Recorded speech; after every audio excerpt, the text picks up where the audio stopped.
برائے مہربانی ڈاکٹر سعید مکی کے چینل کو سبسکرائب کریں اور بیل آئیکن پہ کلک کریں۔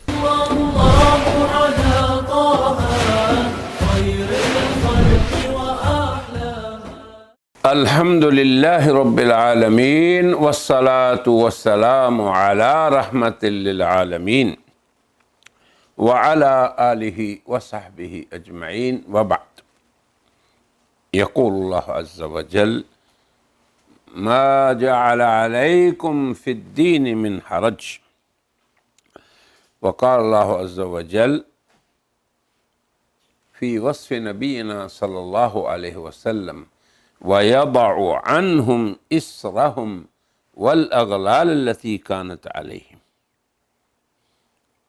وقال النبی صلی اللہ علیہ وسلم بُعِثْتُ بِالْحَنِيفِيَّةِ السَّمْحَةِ، صدق اللہ وصدق رسول اللہ صلی اللہ علیہ وسلم۔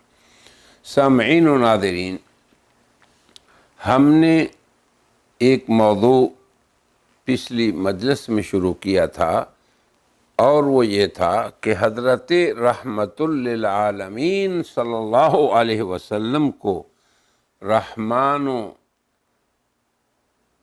رحیم رب کریم نے جو شریعت عطا فرمائی اس کا وصف کیا کیا کہ اس میں تنگی نہیں۔ پھر حضور نے کیا وصف فرمایا کہ وہ سیدھا دین ہے، سیدھی شریعت ہے، کوئی ٹیڑھ نہیں، اور ساتھ ہی یہ فرمایا السمحہ، آسان ہے، خوبصورت ہے، اور بندوں کے لیے اس پہ عمل بھی سہل ہے۔ تو اس کے بارے میں ہم نے کچھ عرض کیا تھا کہ اللہ تعالیٰ نے وہ باتیں جنہیں ہم عقیدہ کہتے ہیں، ماننا کہتے ہیں، یا ایمانیات کہتے ہیں، اللہ پہ ایمان ہو، فرشتوں پہ، کتابوں پہ، آخرت پہ، قدر پہ، اس قدر خوبصورت شریعت ہمیں عطا فرمائی کہ جس سے انسان کے اندر کا تعلق ہے، ماننے کا تعلق دل سے ہوتا ہے، اعتقاد اور عقیدے کا تعلق اندر سے ہے، یعنی اندر کی صفائی، تزکیہ، طہارت، نور، تاکہ بندے شریعت پہ عمل کرنے میں حلاوت محسوس کریں، مٹھاس محسوس کریں، شیرینی محسوس کریں۔ تو اب عقیدے نے جب ہمیں صاف کر دیا تو پھر سب سے پہلا حکم نماز کا تھا۔ اس کے بارے میں ہم نے یہ عرض کیا تھا کہ یہ ایک اتنا آسان عمل ہے اور اتنا نافع ہے کہ جس کا بندے کی ظاہری طہارت سے بھی تعلق ہے اور باطنی سے بھی، اور پھر آگے یہ کہ بندہ فوری طور پہ تیار ہو کے احکم الحاکمین سے گفتگو شروع کر دیتا ہے۔ یہ ہے نماز کا تصور، اور پھر اس کے اندر قیام، قراءت، رکوع، سجود، تشہد پہ بیٹھنا۔ اب یہ دیکھیں، یہ ساری کے سارے اعمال جناب رسول اللہ کی اقتداء ہے، اسوہ حسنہ ہے، یہ تصور بھی ہو، اور پھر امت کے اندر تسلسل سے جناب رسول اللہ سے آج تک آ رہے ہیں۔ اور پھر ہمیں یہ بھی حکم دیا گیا کہ تم اپنے بچوں کو تھوڑی عمر میں ہی اس کی تربیت دو، اس کا حکم دو، مرو، حکم دو انہیں، پھر اس پہ تھوڑی سی ان کو سرزنش بھی کرو، مگر اللہ کی طرف سے آسانی یہ ہے کہ بلوغ تک اللہ نے شرعی احکام کا مکلف نہیں کیا۔ تو بعض دفعہ یہ بھی لوگ کہہ سکتے ہیں کہ بھئی کیسے آسانی ہے، یہ تو کچھ کرنا پڑتا ہے اور کچھ چھوڑنا پڑتا ہے، تو کرنا اور چھوڑنا یہ نفس پہ مشقت ہوتی ہے۔ تو اللہ کے بندو یہ سمجھو کہ نفس کیا چیز ہے، ان اشد اعداءنا هو النفس، کہ ہمارا سب سے بڑا دشمن یہی تو ہمارا نفس ہے جو اندر ہے، اور شیطان کے لیے وہی سواری ہے، وہ اسی راستے سے ہم پہ حملہ کرتا ہے۔ تو انسان اور بہائم یعنی چوپاؤں میں یہی فرق ہے کہ انسان اپنے نفس کی خواہش کو دباتا ہے، کیوں؟ تاکہ اس کی روح کو اور اس کے اندر کو سکون ملے، راحت ملے۔ اللہ فرماتے ہیں قد افلح من زکاہا، جس نے اسے صاف کر لیا، تزکیہ کر لیا، وہ کامیاب ہوا۔ وقد خاب من دساہا، اور جس شخص نے اس کی اطاعت کر لی، اس کے سامنے وہ مغلوب ہو گیا، وہی ناکام ہے۔ تو یہ جو نظام ہے عقائد و اعمال کا، شریعت کا حسن یہ ہے کہ یہ انسان کو انسان بناتا ہے، اسے بہائم سے، چوپاؤں سے ممتاز کرتا ہے کہ انہوں نے جو ان کے دل میں آیا کرنا ہے، اور اس نے وہ کرنا ہے جو اس کا معبود کہے گا اور اس کا رسول کہے گا۔ اب یہ دیکھیں امتیاز۔ اب آپ دیکھیں کہ جب آپ صاف ستھرے ہو کے نماز میں داخل ہو گئے اور اللہ سے ہم کلام ہو گئے، اب نماز کے ایک ایک عمل پہ اللہ تعالیٰ نے جو اسرار و رموز رکھے ہیں، اور جو جو ان کے اعمال کی مصلحتیں اور حکمتیں ہیں، یعنی ان کو بیان کرنا تو ایک تفصیل طلب بات ہے۔ آسان سی بات یہ ہے کہ بندہ اتنا سوچے کہ جس اللہ نے مجھے پیدا کرنے کے بعد میری تربیت فرمائی، جہاں پہ دنیا کا نظام بھی نہیں تھا، پھر دنیا میں آیا، اور کس طرح اللہ پاک نے میری خلقت سے دنیا میں آنے تک میری تربیت کی، پھر یہاں آ کے کس طرح اللہ نے مسخر کیا میرے ماں باپ کو اور میرے ماحول کو میری خدمت کے لیے۔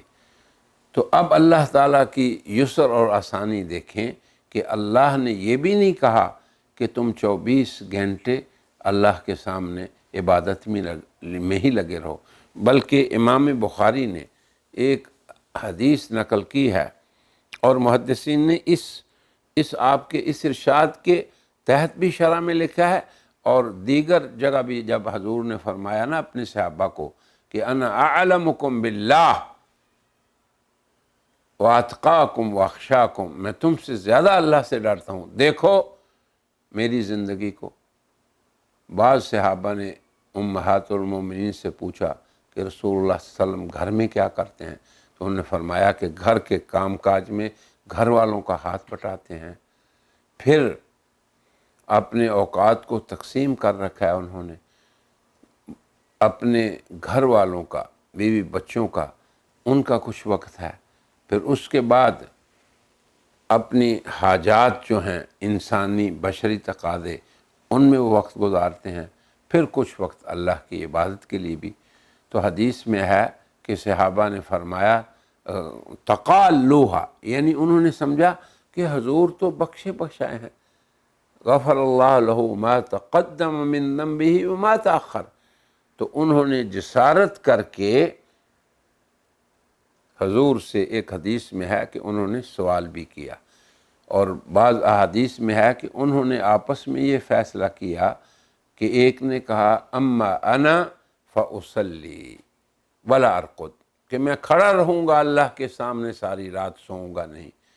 دوسرے نے کہا اما انا فاصوم ولا افطر، روزہ ہی رکھوں گا، افطار نہیں کروں گا۔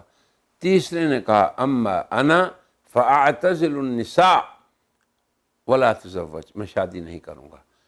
اب جب حضور اکرم صلی اللہ علیہ وسلم کو علم ہوا تو آپ نے ان کو بلایا اور پوچھا اقلتم ہاکذا، کیا تم لوگوں نے ایسے کیا ہے؟ اور پھر فرمایا کہ تم جانتے ہو کہ میں تم سب سے زیادہ اللہ سے ڈرنے والا اور اللہ کو جاننے والا، اعلمکم باللہ،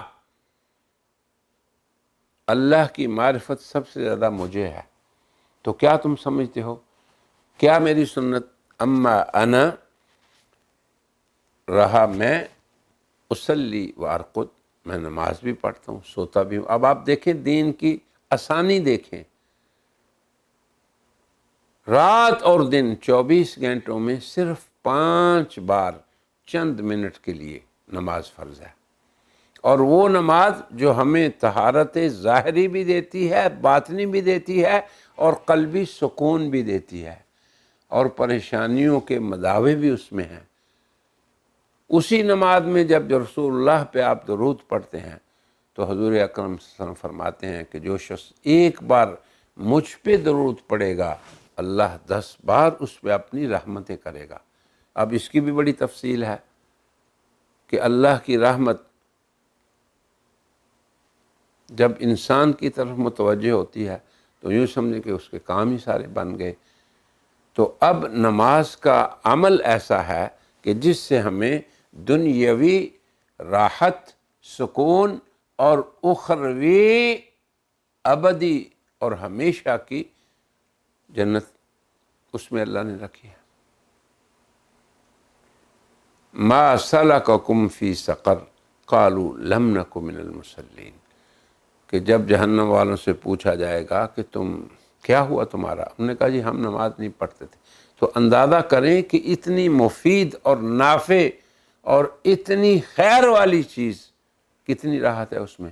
بہرحال آگے دیکھیں، اللہ تبارک و تعالیٰ فرماتے ہیں کہ یہ ہمارے پیغمبر الذین یتبعون، قرآن میں آتا ہے کہ جب قوم موسیٰ نے اللہ سے یہ کہا ربنا فاکتب لنا فی ہذہ الدنیا حسنہ وفی الآخرہ، اے اللہ تو ہمارے لیے دنیا و آخرت میں بھلائی رکھ دے، تو اللہ نے فرمایا فَسَأَكْتُبُهَا لِلَّذِينَ يَتَّقُونَ، تو یہ بات تو مخصوص ہے حضرت رحمت للعالمین کی امت کے لیے۔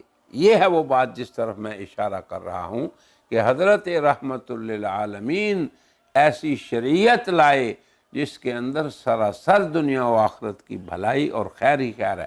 آگے دیکھیں، آگے فرماتے ہیں الذین یتبعون الرسول النبی الامی، یہ اس خیر امت کے لیے ہے جو رسول نبی امی کے پیروی کریں گے۔ اور رسول نبی امی کون ہے؟ کون ہے؟ یجدونہ مکتوبا عندہم فی التوراۃ والانجیل، جن کا ذکر تورات و انجیل میں ہے۔ ینہاہم، یأمرہم بالمعروف وینہاہم عن المنکر، ہر معروف کا ہمیں حکم دیتے ہیں، ہر برائی سے روکتے ہیں۔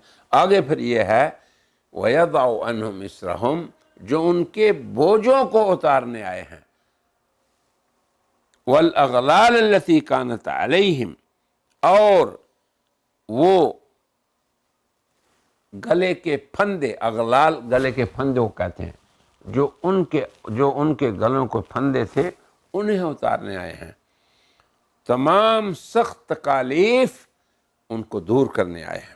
اب آپ کو پتہ ہے اسی آیت کی تفسیر میں مفسرین نے لکھا، ان چیزوں کو بھی، یہ آسان باتیں ہیں، ہمیں یاد رکھنی چاہیے تاکہ ہم اپنی شریعت پہ محبت سے عمل کریں، رسول اللہ رحمت للعالمین کی رحمت کو محسوس کریں، اور رحمان و رحیم رب کریم کے احسانات کو ہم محسوس کریں اپنی شریعت پہ عمل کرتے ہوئے۔ ہم میں سے ہر ایک، بڑا چھوٹا، مرد عورت، امیر غریب، ہر ایک محبت کے ساتھ شریعت پہ عمل کرے اور اس کی عظمت دل میں اسے ہو۔ اب آپ دیکھیں، اب تورات و انجیل میں کیا تھے بنی اسرائیل پہ گلوں کے پھندے، کیا بوجھ تھے؟ جان لیں آپ کہ ان کے ہاں اللہ تبارک و تعالیٰ نے ان کی توبہ کس چیز میں رکھی؟ فَتُوبُوا إِلَىٰ بَارِئِكُمْ فَاقْتُلُوا أَنفُسَكُمْ۔ اب آپ دیکھیں، ان کے باہمی قتل کے اندر ان کی توبہ کو رکھا اللہ نے۔ توبہ میں اپنے آپ کو قتل کرنا، اور کتنے مشقت والے احکام تھے کہ ہمارے کپڑے اگر ہم ایک دفعہ پانی سے دھو لیتے ہیں تو صاف ہو جاتے ہیں، مگر ان کے لیے یہ تھا کہ جس حصے کو نجاست لگ جائے اسے کاٹ دیں، اور ہمارے لیے نجاست کو دھو دینا کافی ہے۔ پھر حضور نے فرمایا کہ ان کے لیے یہ تھا کہ جب جہاد کرتے، دشمنوں پہ غلبہ پاتے، غنیمت حاصل کرتے تو وہ غنیمت اسے جلا دیتے۔ اور ہمارے لیے کیا فرمایا؟ ہمارے لیے کیا رحمت ہے؟ حضور نے فرمایا احلت لی الغنائم، یہ خصوصیت ہے آپ صلی اللہ علیہ وسلم کی کہ غنائم کو اللہ نے حلال کر دیا، جو اس سے پہلے کسی امت کے لیے حلال نہیں تھی۔ اور پھر ان امتوں میں یہ بھی ہوتا تھا کہ گناہ گاروں کے دروازوں پہ لکھا جاتا تھا کہ یہ فلاں آدمی ہے، اس نے یہ گناہ کیا ہے۔ اندازہ کریں ستار نے کتنی پردہ پوشی کی اس خیر امت کی، اور اس شریعت کی برکت سے جسے رحمت للعالمین لے کے آئے۔ شاہ عبد القادر صاحب فرماتے ہیں کہ یہود پر بہت سخت احکام تھے، کھانے کی چیزوں میں تنگی تھی، اور بقیہ اعمال کی طرف ہم نے اشارہ کر دیا۔ غرض یہ کہ یہ سارے بوجھ جو پہلی امتوں پہ آزمائش تھی اللہ کی طرف سے، یہ ساری قیدیں اللہ نے اٹھا دیں۔ اور پھر آگے دیکھیں، جعلت لی الارض کلھا مسجدا، اب ہم نماز کا ذکر کر رہے تھے کہ اس کے لیے یہ ضروری نہیں ہے کہ اس کا کوئی خاص گھر ہوگا جہاں آپ جا کے ادا کریں گے خاص حیت میں، نہیں، آپ نے فرمایا پوری سرزمین میرے لیے مسجد ہے۔ اللہ تعالیٰ کی رحمت دیکھیں، تو امم سابقہ ان کی عبادات بھی مخصوص جگہوں پہ ادا ہوتی تھی۔ اور پھر آپ دیکھیں اسی نماز میں سہولت دیکھیں، جس کے لیے اللہ نے قیام کو، قراءت کو، رکوع کو، سجود کو، تشہد کو ضروری ارکان قرار دیا۔ اب آپ دیکھیں ان اعمال کو جو شخص نہیں کر سکتا، کتنی بڑی سہولت۔ پانی نہیں استعمال کرتا، جعلت لی الارض کلھا مسجدا، ساری سرزمین مسجد، وطہورا، اور ساری زمین کی مٹی اس کے لیے مطہر۔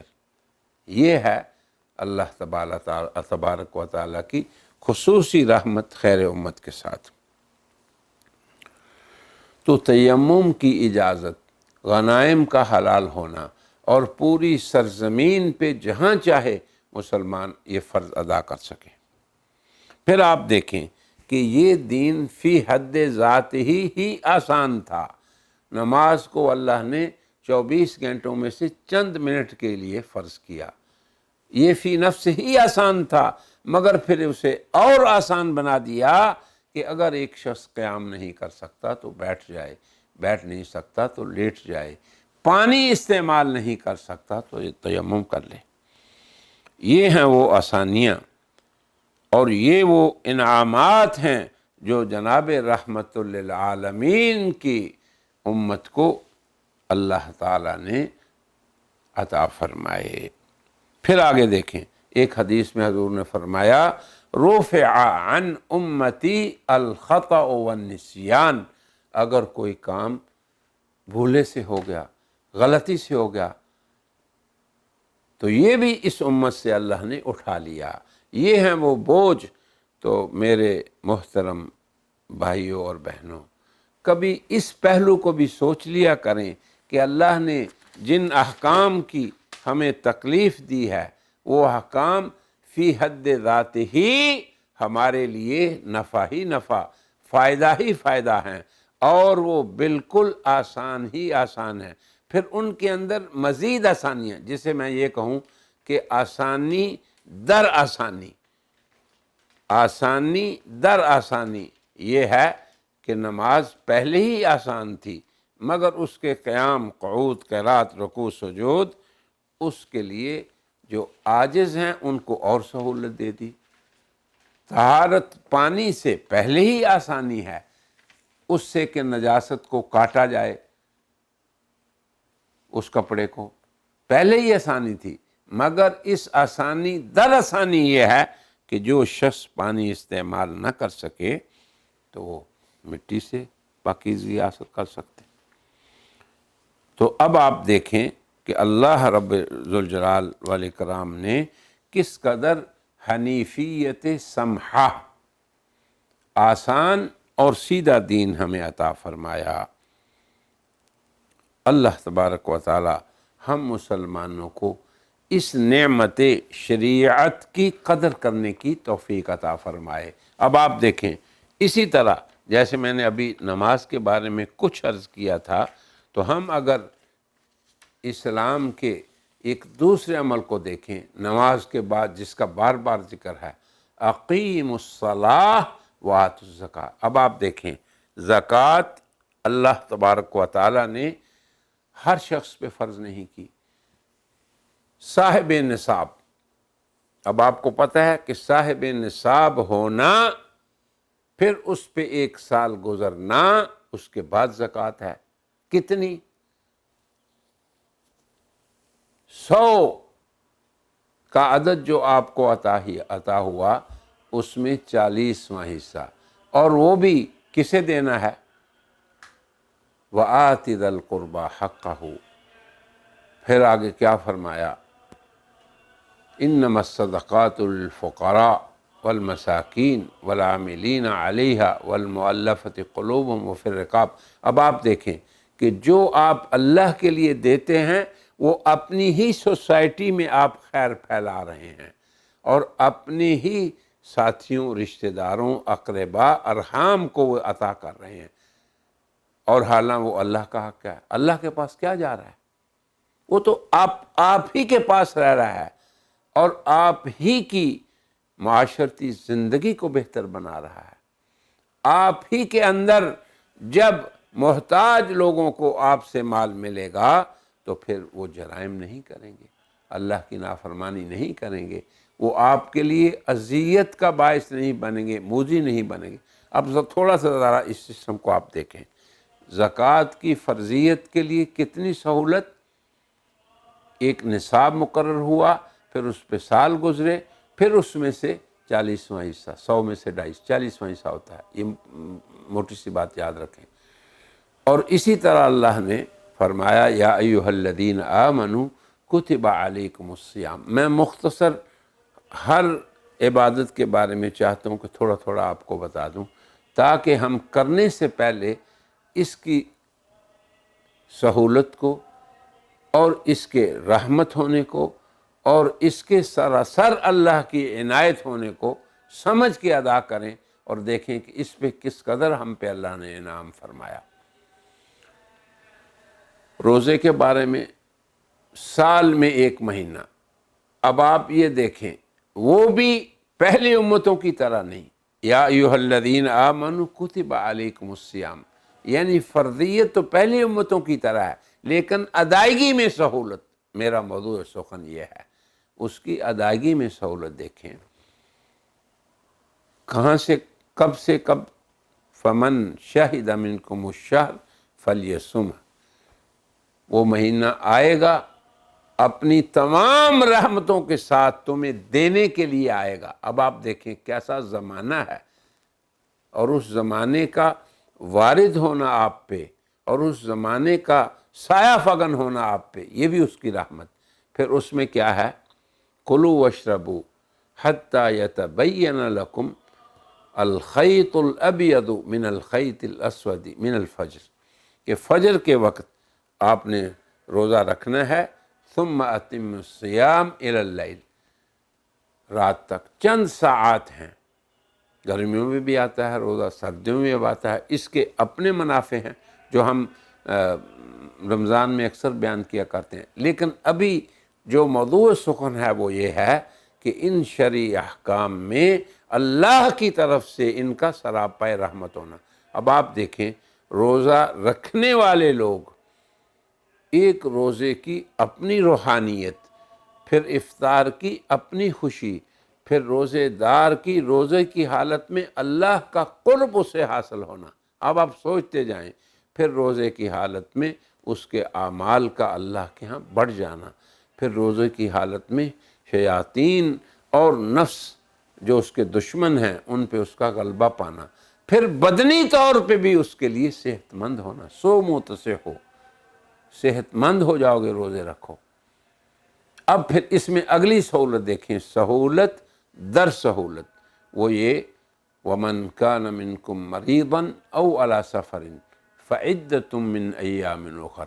اگر کوئی شخص مریض ہے یا مسافر ہے تو اس کے لیے ضروری نہیں، اسے اللہ نے رخصت دی کہ بعد میں رکھ لو۔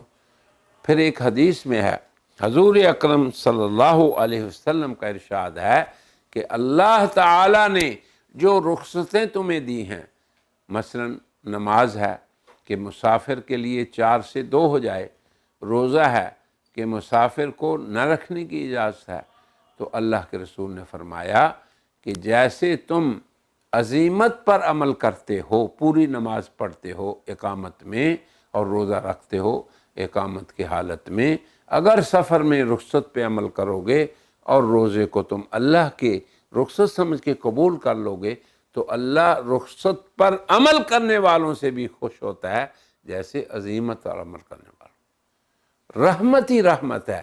اس پہلو کو دیکھیں میرے محترمین و مکرمین بھائی اور بہنوں، اس پہلو کو دیکھیں کہ کس قدر رحمت اللہ نے اس خاتم الشرائع میں، جو آخری شریعت ہے اور خاتم النبیین جسے لے کے آئے ہیں۔ اب آپ سوچتے جائیں، خود نماز کے بارے میں حضور کی رحمت کو دیکھیں کہ 50 سے معراج کی رات کیسے 5 تک آپ نے کوشش کی، یہ رحمت حضور کی۔ پھر اللہ کی رحمت دیکھیں شارع کی، اس نے کہا کہ اے محمد رسول اللہ صلی اللہ علیہ وسلم یہ 5 ہیں مگر 50 کا اجر ملے گا۔ یہ اس کی رحمت دیکھیں۔ رحمت للعالمین کی ہمارے ساتھ محبت شفقت رحمت دیکھیں کہ امت کے لیے تخفیف کے لیے بار بار جاتے رہے، اور رحمان کی رحمت دیکھیں اس شریعت میں کہ 5 کے بدلے 50۔ من جاء بالحسنۃ فلہ عشر امثالہا، کہ جو ایک نیکی کرے گا 10 گنا اجر پائے گا۔ تو میرے برادران محترم سامعین و ناظرین، آج کا جو میرا موضوع ہے وہ یہ ہے کہ ہم شرعی احکام کی سہولت کو پہچانیں، اور شرعی احکام جو ہم پہ ہیں عبادات کی شکل میں، عقائد کی شکل میں، معاملات کی شکل میں، کرنے اور نہ کرنے کی صورت میں جو اوامر ہیں اللہ کے اور جن باتوں سے اللہ نے روکا ہے، یہ سراسر ہمارے لیے رحمت ہی رحمت ہیں۔ یہ ہے میرا آج کا موضوع سخن، اور ہم میں سے ہر بندہ جس زندگی کے شعبے سے بھی تعلق رکھتا ہے، مزدور سے عامل ادنی آدمی سے لے کے صدر مملکت تک، وہ یہ سوچے کہ میرے لیے صراط مستقیم یہ ہے کہ میں جس مقام پہ ہوں میرا اللہ مجھ سے خوش ہو جائے، یہ میرا دین ہے، یہ میرے لیے صراط مستقیم ہے۔ اور پھر یہ نہ سمجھیں کہ شریعت میں کوئی مشقت ہے، یہ چیز ہے جسے ہمیں ختم کرنا چاہیے، اور توجہ کے ساتھ پوری محنت کے ساتھ سمجھنا چاہیے اس موضوع کو، اور پھر شوق کے ساتھ اس پہ عمل کرنا چاہیے۔ یہ اصل میری آج کا مقصود تھا اس مجلس کا، اور اس سے پہلی مجلس کا بھی۔ تو اب آپ دیکھتے جائیں کہ نماز جیسے فریضے کو بھی سفر میں اللہ نے ادا کر دیا، مریض اور عاجز انسان کو تیمم کی اجازت دے دی، قیام اور وہ اعمال، وہ حرکات جو نماز کے اندر رکوع سجدہ ارکان ہیں ان کی بھی تخفیف فرما دی۔ روزے کو دیکھیں آپ کہ اس کی اتنی برکات، اتنی رحمات کہ اس کا زمانہ بھی افضل ترین زمانہ، مگر اس کے باوجود سفر میں اللہ نے رخصت دے دی، مریض کو اللہ نے رخصت دے دی۔ میرا خیال یہ ہے کہ آج ہم اس مجلس میں اسی پہ اکتفا کرتے ہیں، اور انشاءاللہ آئندہ مجالس میں بھی بعض ان سہولیات کو بیان کریں گے انشاءاللہ جو بقیہ شرعی احکام میں ہیں، اور ہم کہتے ہیں کہ اے اللہ تو ہمیں شوق سے اپنی شریعت کا محب بلکہ عاشق بنا دے، جیسے صحابہ کرام حضور کے پاس آ کے پوچھتے تھے کہ یا رسول اللہ ہمیں مزید کی اجازت دیں، تو حضور اکرم صلی اللہ علیہ وسلم اس پہ خوش نہیں ہوئے، بلکہ ان کو یہی سکھایا کہ دیکھو تم میری سنت پہ عمل کرو، اور جس طرح میں دنیا کے تمام امور ادا کرتے ہوئے آپ صلی اللہ علیہ وسلم بھی اپنی مملکت کے سربراہ تھے، اپنے صحابہ کے معلم و مربی تھے، اور جو ریاست تھی مدینے کے اس کے ذمہ دار تھے۔ اب آپ دیکھیں کتنی سہولت۔ تو آپ صلی اللہ علیہ وسلم کی سیرت طیبہ اور اسوہ حسنہ یہ شریعت ہے، اور اس کے اندر سراسر ہمارے لیے کیا ہے؟ 2 چیزیں، حنیفیہ، سیدھی ہے، کوئی ٹیڑھ نہیں اس میں۔ ہم ہیں جو جان بوجھ کے اپنے اوپر پابندیاں لگا کے ٹیڑھ اس میں پیدا کرتے ہیں۔ صحابہ نے جب زیادتی کا مطالبہ کیا تو حضور ناراض ہوئے۔